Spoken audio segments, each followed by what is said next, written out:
আমার এমনটা মনে হচ্ছে। জি, তাহলে কি মনে হচ্ছে? কি মনে হচ্ছে সেটা আপনাকে আমি কেন বলবো? আপনি যখন কি করেন সেটা আমাকে বলতে চাইছেন না, তাহলে আমার কি মনে হচ্ছে সেটা আপনাকে বলাটা ঠিক হবে না। এক্স্যাক্টলি। না, ভালো ভালো, গুড। কি ভালো? ওই যে জেদ, মানে মেয়েদের এরকম জেদ থাকা ভালো। ভালো। আচ্ছা, আমি একটা জিনিস বুঝতে পারছি না যে আপনি একে তো আননোন, তারপর আমার ঝালমুড়িগুলো ফেলে দিয়েছেন, আমি এখানে দাঁড়িয়ে দাঁড়িয়ে আপনার সাথে কি কথা বলছি?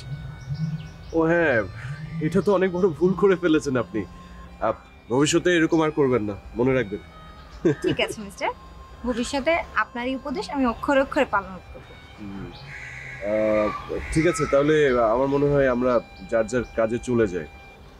আমার আর কি কাজ? আমার তো কাজ ছিল ঝালমুড়ি নিয়ে রুমে বসে বসে খাবো। এখন তো আপনি সব ফেলেই দিয়েছেন, এখন আর কি করব? আমার আপাতত কোনো কাজ নেই।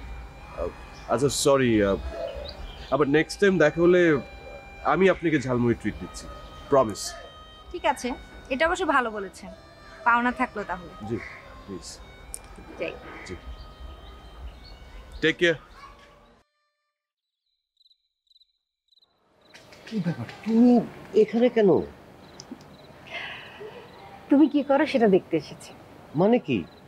মানে হলো, পুরুষরা যদি মেয়েদের কাছাকাছি থাকে তাহলে বোকা হয়ে যায়, আর মেয়েরা যদি একটু আদর করে কথা বলে, ভালোবেসে কথা বলে, তাহলে ভেড়া। আর চোখের পানি দেখলে তো একেবারে পায়ের নিচে নিচেকে বিলিয়ে দেয়।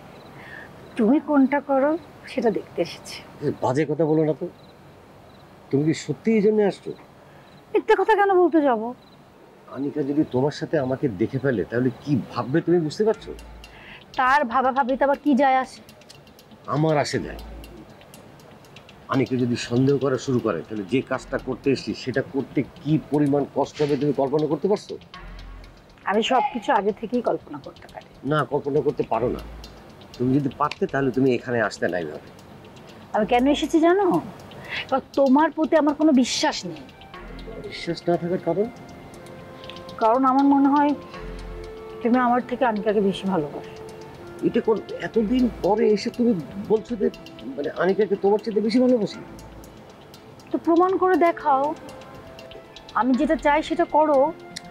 দু একদিনের মধ্যে তুমি আমার পথের কাঁটা সরিয়ে দাও, আমি আর কিছু জানি না। এটা তো মুখের কথা না যে বললাম আর হয়ে গেল, তার জন্য সময় লাগবে না?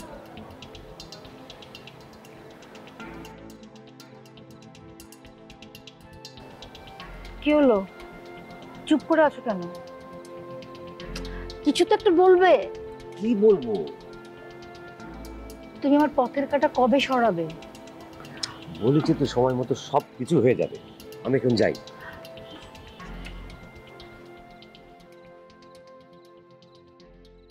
হ্যালো, এক্সকিউজ মি, আমি কি আপনার সাথে একটু কথা বলতে পারি? দেখেন, কথাটা বলা অনেক জরুরি, মানে অনেক ইম্পর্টেন্ট, আমাকে বলতেই হবে।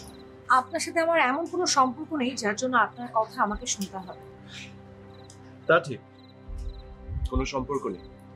ওয়েল, কারোর সাথে রিলেশনশিপ না থাকলে তাকে কোনো ইম্পর্টেন্ট কথা বলা যাবে না, এই ধারণাটা একদমই ভুল না। দেখেন, আমি এখন আপনাকে যে কথাটা বলতে এসেছি সেটা শুনলে আপনারই মঙ্গল হবে। আমি আমার মঙ্গল অমঙ্গলের দায়িত্ব তো আপনাকে দিয়েছি বলে মনে পড়ে না?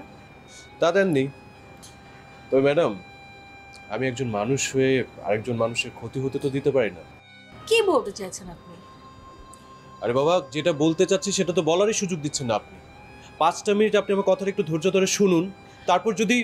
আপনার কোনো কথা শোনার ইচ্ছা বা রুচি কোনোটাই আমার নেই। ম্যাডাম, কথায় আছে, দুয়ারে আসা লক্ষ্মী পায়ে ঠেলে দিতে। আমি আপনাকে উপকার করতে এসেছি ভেবে আপনি যদি... আপনি কি শুনতে পাচ্ছেন না? আপনার কোনো কথা শোনার ইচ্ছা রুচি কোনোটাই আমার নেই। How disgusting! আপনি কিন্তু আমাকে কথা বলতে দিচ্ছেন না। আপনি যদি আমাকে আর একটা বার ডিস্টার্ব করার ট্রাই করেন, আমি আপনার নামে ম্যানেজারকে কমপ্লেইন করব।